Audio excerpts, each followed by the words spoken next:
Well, we've gone through all the sail changes today. We started off with the tiller pilot steering. Then I went to sheet to tiller with the sails partially furled and reefed. Early this afternoon the wind was light, and so we had the sheet to tiller with full jib, full mainsail. But about a half an hour, 45 minutes ago, the wind went down to about 5 knots, and we're flopping around, and the sails are slanting and stressing the rig. So I set the G2, and now we're doing 6 and 7 knots in the right direction.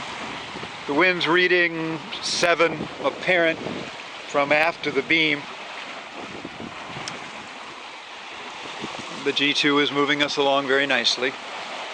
Tiller pilot steering. You can see low seas. It's 4:15, 16:15, 4:15 in the afternoon. So it's late in the day. Unless things change, I'll leave the G2 up. You see the red furling line there. The orange one is the sheet, but the one that's on the deck is the furling line going to the drum. As I think I've said elsewhere, that's the right size line. I had that one made back in the States. It's 5/16 8mm.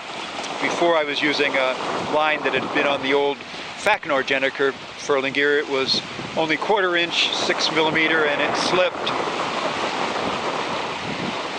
But this one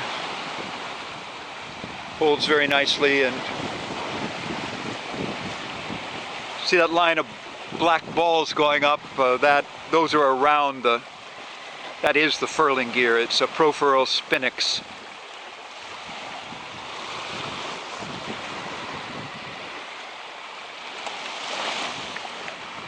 About 600 miles to go. You can see the seas are slight. It'd be fine with me if it stays this way all night long. Problem with the G2, of course, is significant wind shift or increase in the middle of the night puts us over on our ear, which I would not like to have happen. Fortunately, with the furling gear, I can get control again standing in the companionway and not have to even go up on the foredeck to get control. I have to go up to the foredeck to get the sail, get the gear off, but once it's down.